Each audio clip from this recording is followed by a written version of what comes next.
Now, we have so far looked at the impact of globalization on the working people in the third world countries, and we have looked at the impact of globalization on the workers in the advanced capitalist countries. Now, this is something which has been confirmed, what I was saying, by some recent studies on income distribution. An economist who used to work for the World Bank has just written a book. What he has done is the following. He says, let us look at the entire world's population, okay, the poorest 10%, next 10%, next 10%, and so on. I'll probably use the board. Let's look at the entire population of the world as it was in 1988. So, what he says is the following, that 1988, this is the bottom 10% by way of income in the world. This is the next 10% by way of income, and so on and so forth. This is in 1988, real income. Now suppose we want to see between 1988 and 2008, okay, before the crisis, or just around the time the crisis began, how much have the real incomes of the different groups in the world's population increased? And what you do is that you actually get some sort of an elephant-like curve, which is like the following. Okay. What it means is the following, that when you come to the lower end, this is percentage increase in real income in 2008 over 1988. What you get is that okay? At the lower end, not much of an increase, then it goes up. And this going up is supposed generally to reflect the fact that the Indian and the Chinese middle classes have done rather better out of globalization than anyone else.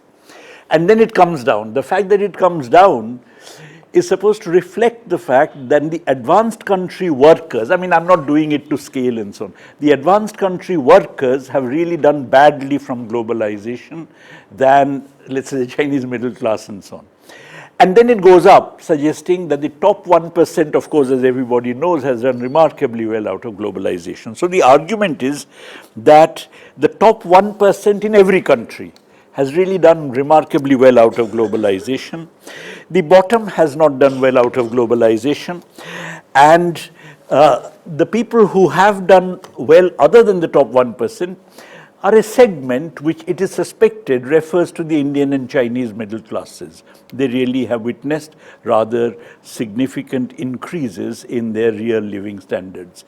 But when it comes to the workers in the advanced capitalist countries, they have of course done badly. I mentioned Stiglitz's figure.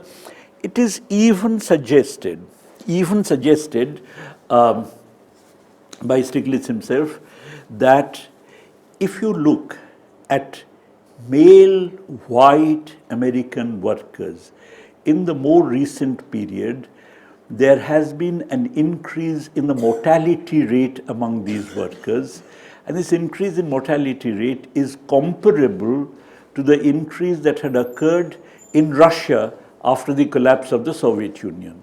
Now, you may remember that in Russia, after the Soviet Union collapsed, there was a very sharp increase in the mortality rate, which is very unusual in peacetime. In wartime, you have increase in mortality rates, but this is something which was extremely unusual. But according to Stiglitz, what you find in the last few years among male American white workers is something of that kind, which could be a reflection of the fact of unemployment that gives rise to habits like drugs and alcoholism and so on, that has this kind of impact. But generally, it is a fact apparently that there has been a rise in the mortality rate, quite significant rise among male white American workers in the recent period, comparable to what had happened in Russia after the collapse of the Soviet Union.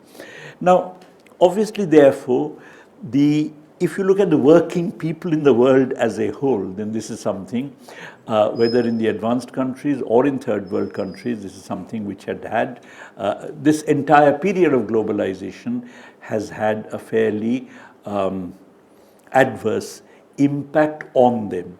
In fact, this is by a Yugoslav or former Yugoslav or economist of the former Yugoslavia called Branko Milanovic. And this book is now available on the market. You can have a look.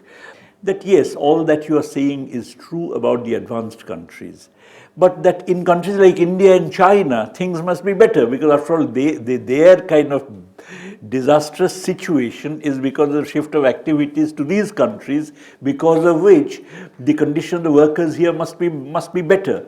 I had once gone to Spain and I was speaking to a group of Spanish trade unionists, quite a large crowd, and when I was talking about unemployment in India, they all looked very surprised. They asked a question. They said, you know, what you're talking about unemployment in India? We thought we have unemployment here because all the employment has shifted to India. So there is this feeling that while the advanced countries have done badly out of all this, the other side of the coin is that countries like India and China have done very well. Now, China, I don't want to talk about because I don't really know. It's very controversial. Though even in the case of China, the idea that labor reserves have got used up is one I do not agree with because, as I said, they don't have large-scale sample surveys. But on the other hand, whatever evidence there is suggests that certainly in the category of people who are 50 plus, in other words, that's still working age, you find very substantial unemployment. In other words, even if it's the case that among the younger age groups, you don't have such unemployment, you do have it among the older age groups. So the labor reserves continue to exist in my view, but the constitution of these labor reserves may have changed in the sense fewer young people are in the labor reserves, more somewhat elderly people, though not very old, who are still in the working age, do now belong to the labor reserve. So the young may have displaced the not so young, but the labor reserves continue. As far as India is concerned, however, I mentioned the unemployment, I mentioned usual status employment figures earlier. As far as India is concerned, you actually find this is reflected in a number of things. It's reflected, first of all, in the per capita food grain output and food grain availability. And I want to talk a little bit about poverty and food availability. In India, poverty is defined, or was defined. These days, you have all kinds of manipulations because it aroused so much controversy that the government has changed the definitions quite often. But poverty was always the standard. The methodological way of looking at poverty in India was to see, in urban areas, what is the proportion of the population that is below 2,100 calories per person per day. In rural areas, what is the proportion of the population that is below 2,200 calories per person per day? Earlier, to start with, in 1973-74, the figure they quoted was 2,400 calories, but for some reason it was just lowered to 2,200. That's the way it stayed. Now, there are two ways of measuring this. Let's say today, if we want to know what is the proportion below these calories, there are two ways of measuring this. One way, you simply look, we have got very detailed figures on people's consumption data from the National Sample Survey, on the basis of which the NSS itself comes out with the distribution of the population according to calorie intake, so there's no problem. You know exactly what is the proportion of the population below certain calories, both in urban and rural areas. What the government typically did, however, was something quite different. What they did is that in the year 73-74, what was the income level? What was the income level at which people, or the expenditure level at which people access these calories? In other words, suppose people spending X rupees per month happen to access these calories. Not that X rupees were all spent on buying food for these calories, but when your expenditure reached X, you access these calories. That was defined as the poverty line. And then that was updated for subsequent periods by using a consumer price index, and therefore that is the way that we kept talking about poverty line. Now the problem with that is, as I mentioned earlier, if you have privatization of services, let's say education, health and so on. So what happens? That basically, let's say I used to go to the government hospital 30 years ago or 40 years ago. The government hospital, let's say, charged me 100 rupees for some operation or something. Today, the government hospital charges me 200 rupees. Then I would say healthcare costs have doubled, gone up by 100%. But today, the government hospital, while it may be charging 200, hardly has any doctor sitting there. As a result, I go to the private hospital. When I go to the private hospital, I pay 600 rupees, in which case my healthcare costs effectively have gone up from 100 to 600, not from 100 to 200. Okay? So the effect of privatization of essential services is not captured in the consumer price indices. As a result, what you do is that when poverty line is updated, there is typically a lower level than should have been, and consequently a lower estimate of poverty than should have been by the straightforward definition that the government itself provides. If you take the direct estimate, then I wouldn't go into the past, but just compare. Let's say we compare 93-94 with 2011-12. There's an interesting story about 2011-12, namely that whenever we used to, or anybody said that, look, in India, poverty as defined by the government in terms of calorie intake has gone up, the government spokesman would say, no, I mean, why this calorie fixation and so on. As a matter of fact, people's tastes are diversifying, they are buying other goods, and they are now more kind of, conscious of, and they're more modernized, they don't want to eat food and so on. 2009-10 was a year, I mentioned 2004-5, every 5 years we have a national sample survey. 2009-10 was the year that they had a national sample survey, and that showed an enormous increase in malnutrition. At which point the government itself said, but this was a drought year, which is why people's incomes were low, which is why malnutrition was high. In other words, precisely the argument they were denying all along, that there's a relationship between income and nutrition, is an argument that they themselves used, and therefore ordered a special national sample survey on consumption expenditure in 2011-12, which was a good bumper harvest year. So let me tell you the figures. In 2004-5, in rural India, the proportion of population below 2200 calories was 58%, 58.5. This goes up in 2011-12, which is a good bumper harvest year, to 68%. That means 68% of the rural population today does not have access to 2200 calories per person per day. When you look at urban areas, in 2004-5, the proportion was 57%. 11-12, it goes up to 65%. So even if you take a terminal year chosen by the government itself because it was a harvest year, there is no denying that there is an increase in malnutrition. Now, this whole idea that as people become better off, they consume less food grains, is an idea that is wrong, because it is certainly true that as people become better off, they consume less food grains directly. In other words, you don't if you become better off, then you don't eat twice the amount of rice you were doing earlier or twice the number of chapatis. But they consume more food grains indirectly, either as processed food or as animal products. Into the animals themselves, food grains enter as feed grains.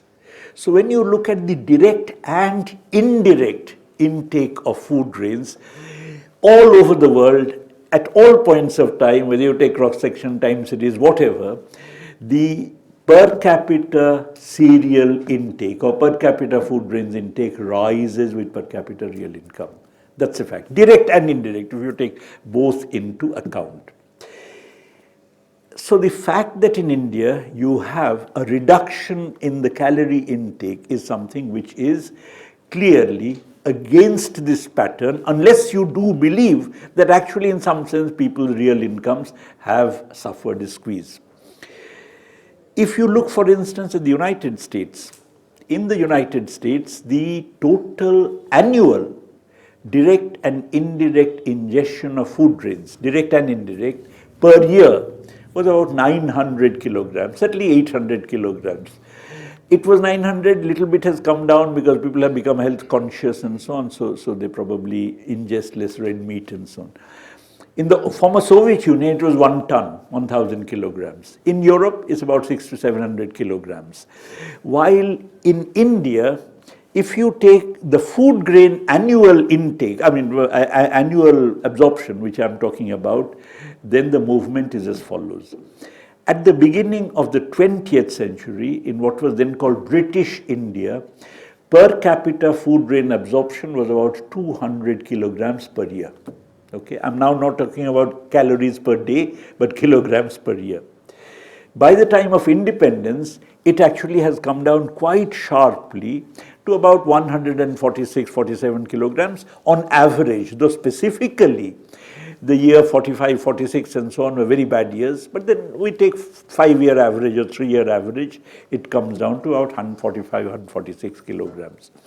Disastrous fall, and by the way, something which I was mentioning earlier, it is symptomatic of income deflation because at the same period, cash crops were growing. So given the amount of food, land available, less was devoted to food grains, more was devoted to cash crops, and therefore food grain per capita output declined and food grain absorption also declined correspondingly. After independence, with great difficulty, the government of India, the newly independent India, raised the per capita absorption of food grains from, as I said, 147, 46, 47 kilograms at the time of independence to about 178, roughly let's say 180 kilograms at the end of the 1980s, just on the eve of the introduction of neoliberal policies. With the introduction of neoliberal policies in 1991, it is stable for a while and then falls. It falls today to roughly about 165, 162, 63 for kilograms per person per year, which is a remarkably sharp drop. And it's a drop that more or less takes us to the same level where per capita food grain absorption was in the late 1930s and early 1940s. In other words, before, I should say late 1930s. So falling, then rise, then fall again, and this fall takes us back to the period of the late 1930s. So no matter how we see, there is no doubt that there has been an increase in malnutrition, an increase in nutritional deficiency, and this increase in nutritional deficiency, unless one believes that people in this country are very stupid, this increase in nutritional deficiency is not a voluntary increase that people just want directly and indirectly to consume less food, but is obviously a symptom of an income, a squeeze on their real income. Now, given this squeeze on the real income, which is both in urban and rural areas, and in urban areas manifesting itself in terms of a burgeoning army of unemployed, underemployed, casually employed, intermittently employed workers, which constitutes the labor reserves and constitutes and contributes at the same time to the growth of a lumpen proletariat. And I personally believe that the increase in crimes against women and so on, which you find in the more recent period, is symptomatic of a rising lumpen proletariat. Now, this is a phenomenon in urban India, and in rural India, the distress again manifests itself in terms of greater nutritional deprivation, and of course lack of access to services and so on. I mean, essential services, education, health, etc. Now, in the light of all this, what can one do? What ought to be done? Now, obviously, this is where the development of neoliberal capitalism has brought us.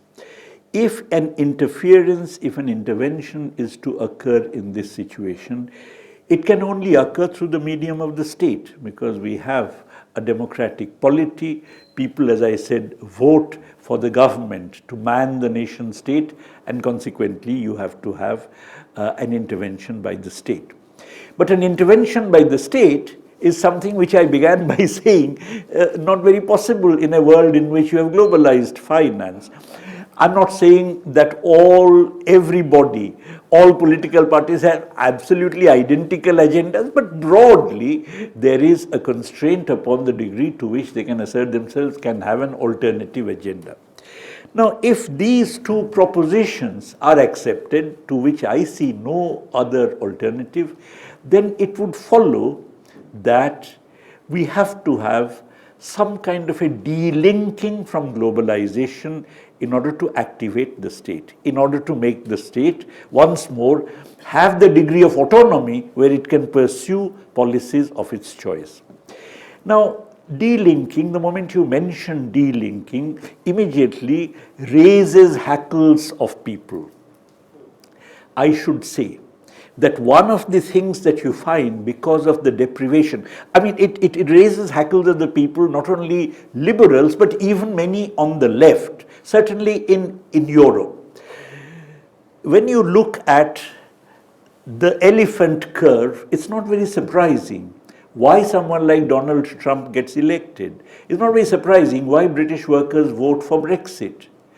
The fact that Donald Trump has incredibly obnoxious views, racist, patriarchal, fascist, anti-immigrant, anti-Muslim views, and the fact that such a person is in a position to attract those who are the victims of this kind of neoliberal economic policies also points to the failure on the part of the progressive liberal intelligentsia or the progressive liberal political forces, that they are not addressing themselves to this issue.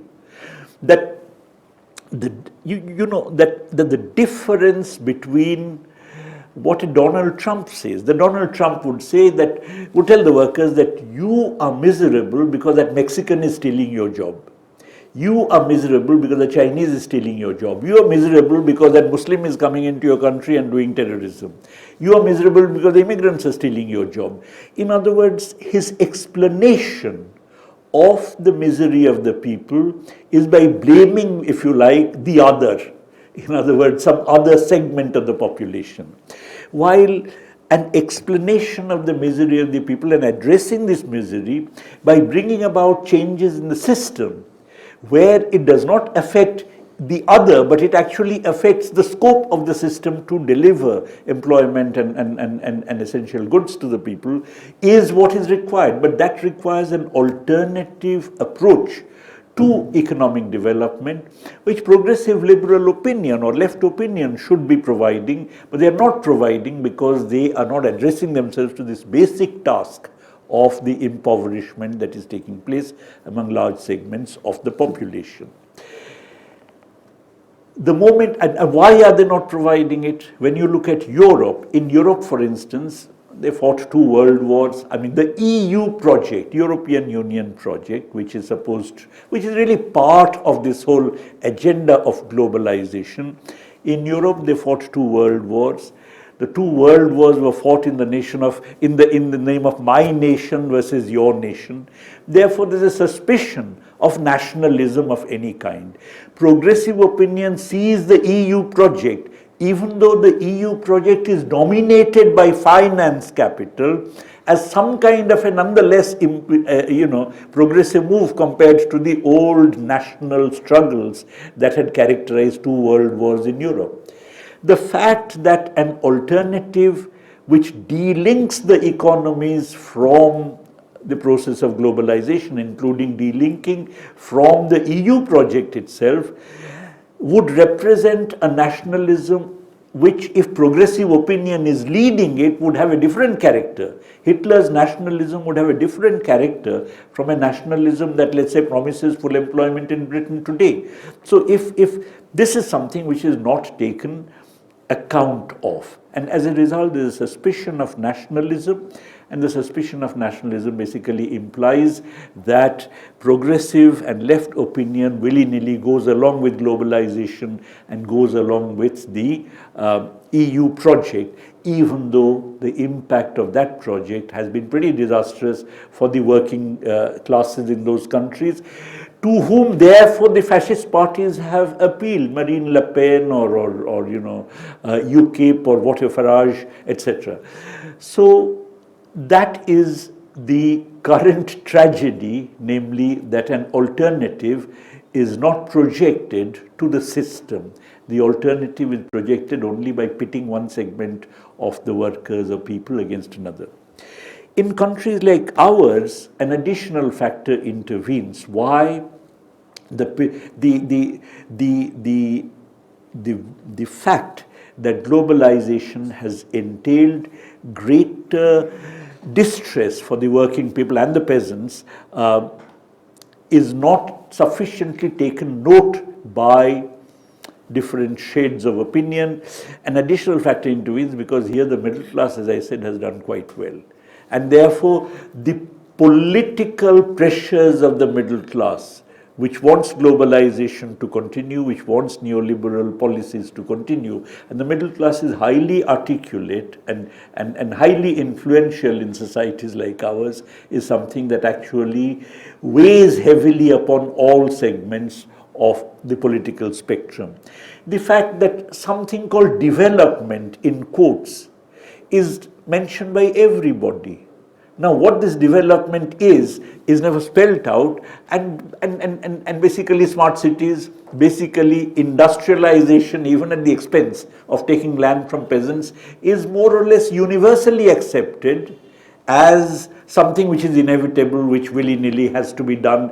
When we are in the opposition, we can criticize it. When we come into the government, we do the same thing. You know, so the fact that there is no intellectual challenge to this project of globalization is to an extent influenced by the significant role of the middle class and of course the media that both kind of, you know, caters to it and draws its personnel from it. But suppose we were to think in terms of some kind of an alternative agenda. What kind of an alternative agenda can we think in terms of? Now, let me first set out what I believe we should be aiming at and then discuss the means of getting there. Because, you know, I mean, I don't think we should make the means the ends. In my view, unless we build up the notion of an Indian citizenship which rises above caste, which rises above religion, rises above community and so on, it would be very difficult to hold the country together. It's a large country, disparate country. And I believe the same would be true perhaps of many other third world countries. Let's not forget that the formation of many third world countries as nations, they're coming into being, they're coming into nationhood was a part of the anti-colonial struggle.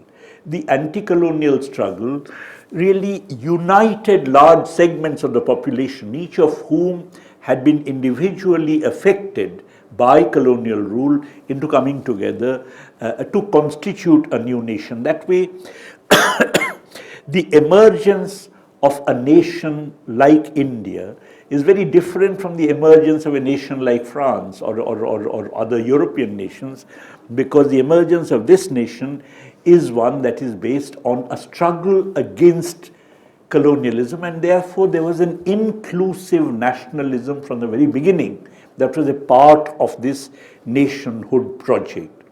The very fact that political rights political rights were accepted by the anti-colonial struggle. In 1931, in the Karachi Congress resolution, political rights were accepted that every Indian, irrespective of gender, irrespective of caste, irrespective of religion, would be entitled to a set of rights. And on the basis of that, a citizenship was defined, which in a sense was the agenda on which the anti-colonial struggle was fought, that come independence, this is what we are going to have in India, and the constitution was based upon it. It represents the coming into being of a nation along a very different trajectory. So all those who say nationalism is a bad thing, nationalism is a bad thing only if you think of Hitler's nationalism. But Hitler's nationalism is not Gandhi's nationalism. There are two very different types of things, and we should be very clear and careful about it. Now, if we carry forward this project of defining an Indian citizenship beyond simply political rights, which themselves are shrinking, the space for them is shrinking, then it would have to be to incorporate a set of economic rights. In other words, every Indian citizen, irrespective of gender, caste and religion and so on, and that's the only way of rising above gender, caste and religious differences, must be entitled to a set of rights, not just political but also economic.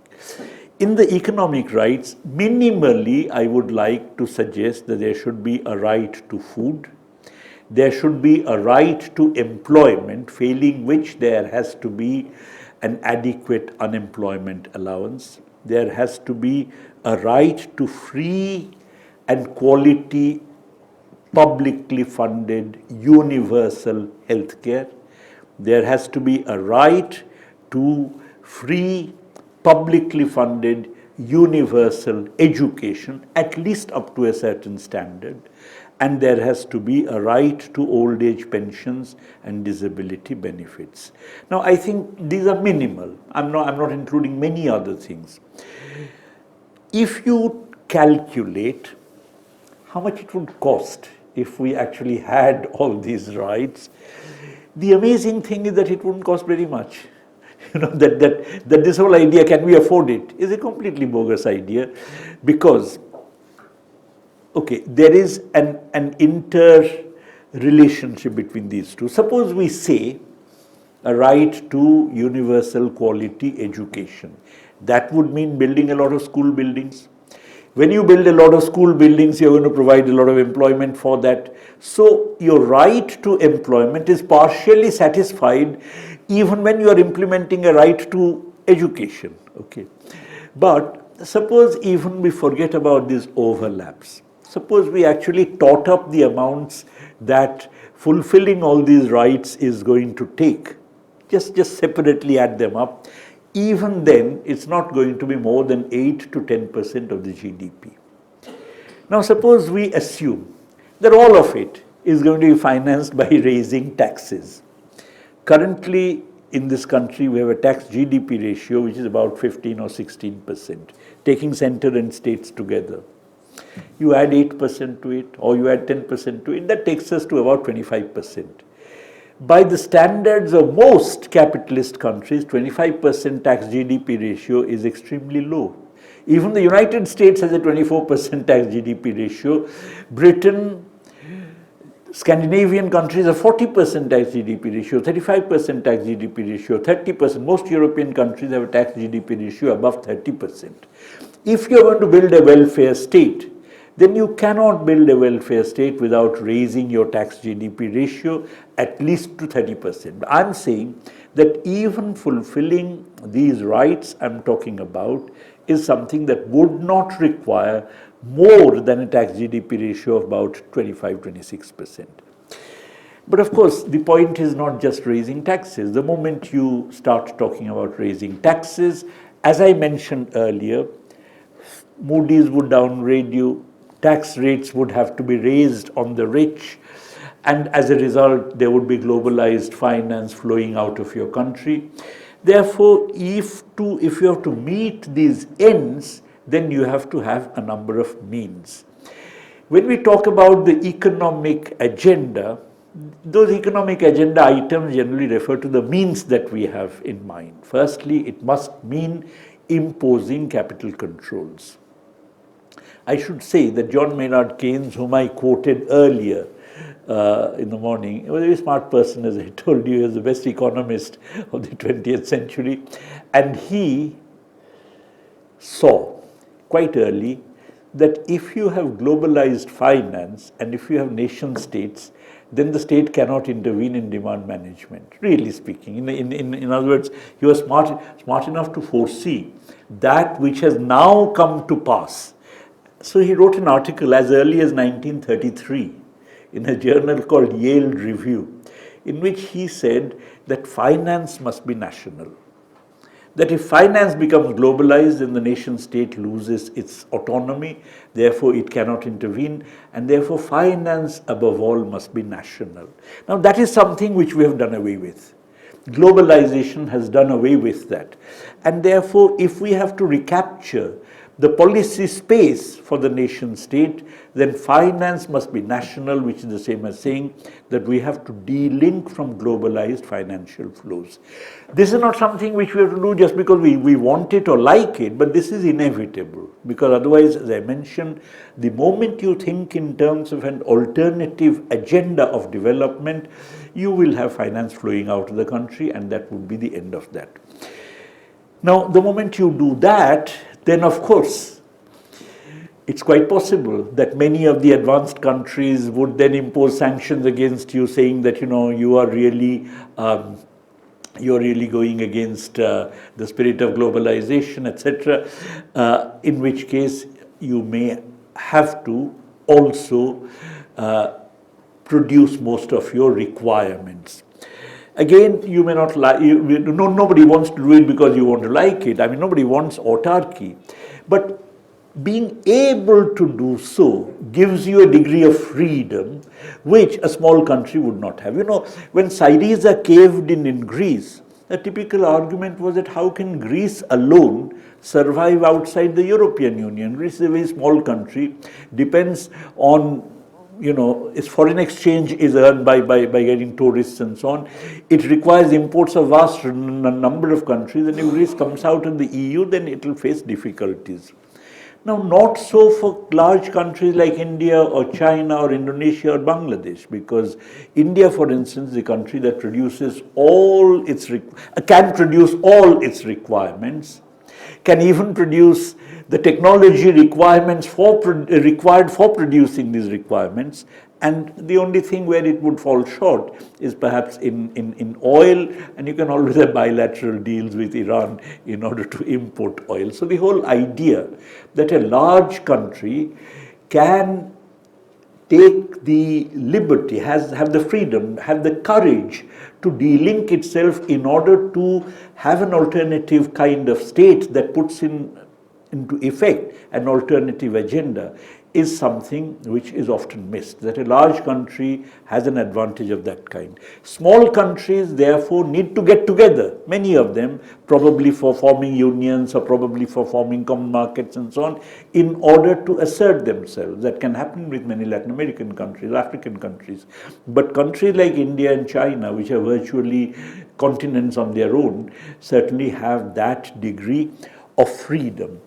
So whether one wants it or not, whether one likes it or not, it logically follows that if the state has to have an alternative agenda, then a degree of de-linking from globalization, the degree itself, depending upon what is imposed upon you, becomes essential.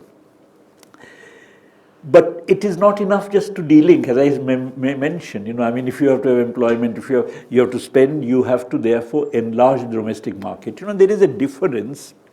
Okay, there's a difference. Even now, when you look at the world economy, I said that the crisis is continuing. While the crisis is continuing, what many countries are doing is that their currencies are getting depreciated. You must have seen. Okay. When the currency gets depreciated, that basically means that depreciated vis-a-vis dollar, that basically means that you want to get a larger share of the world market for yourself. Okay. This is what economists call beggar my neighbor policies. That, that we actually, I want to steal from my neighbor. I want to steal a market from my neighbor. When you pursue beggar my neighbor policies, the pie is not enlarging. Everybody is trying to get more of it. And therefore, everybody would also try to prevent getting less of it. And so, if I depreciate my currency, you depreciate your currency, everybody depreciates their currency in order not to lose out in this beggar my neighbor struggle. The United States, which of course is one against whose currency all other currencies are falling, would not like to lose out of the struggle, and therefore they would do probably what Trump is talking about, or Obama has already introduced to an extent, namely protect themselves. Obama now has got higher taxes on companies who outsource some of their activities to other countries. Trump is talking about protecting the market, imposing tariffs on Chinese imports and so on. So these are all beggar my neighbor policies. Beggar my neighbor policies themselves don't enhance the world market. Beggar my neighbor policies only increase conflicts between nations to nobody's advantage. If anything, to mutual disadvantage, because in this struggle, even the little remaining inducement to invest that the private capitalists have also goes. So the world economy shrinks even further. So if we are thinking in terms of delinking, this delinking has to be associated with an expansion of the domestic market, imposing a set of, imposing an agenda in which, as I said, rights are guaranteed for various segments of the population is one way naturally of expanding the market. You tax and you spend in building schools, in having teachers, in having hospitals, in having healthcare and so on. Obviously, that's a way of expanding the market. But additionally, you cannot have this, as I mentioned, without producing a lot more of your own goods, because if you say right to food, you have to produce enough food in the first place. And that in turn requires an expansion of the domestic production base, not only the industrial base, where if private capital is not forthcoming, or if it goes on an investment strike, then public and cooperative sectors have to come in to undertake investments, but also the agricultural base, also the food grains base, because if people become better off, as I said, they would demand more food grains directly or indirectly, and therefore the country has to produce more food. Now that in turn would require land reforms, that would require once more the state supporting, sustaining, protecting peasant agriculture and petty production. But of course, we don't want India necessarily to be forever stuck with small-scale peasant agriculture, but one can think in terms of voluntary cooperativization among peasants over a period of time and change in the organizational basis of agriculture through such measures. But the idea of protecting peasant agriculture against agribusiness, protecting peasant agriculture against encroachment by the capitalist sector is something then that becomes a part of the agenda. In short, what I'm trying to say is that if we institutionalize a set of rights, then behind it, as it were, we would be projecting an alternative agenda in terms of what to do about agriculture, what to do about peasants, what to do about, petty producers, what to do about craftsmen, what to do about taxation, what to do about foreign capital, what to do about finance, etc., etc. Obviously, these are not things that immediately first day you have to say, but on the other hand, these are things willy-nilly that we will be getting to. So what I would really suggest is that if we are going to get out of the bind where on the one hand globalization has placed us by way of the burdens it imposes on the working population. On the other hand, we also want a situation where delinking is not associated with enormous hardships because we can expand our output, then a whole range of things have to be undertaken. Now, obviously, a state that has yoked the economy to the world of finance, to the world of capital flows, is a state that cannot undertake all this, because that's precisely moving the other way. When Mr. Modi in Japan says ours would be the most open and liberal economy, he's actually moving in the opposite direction.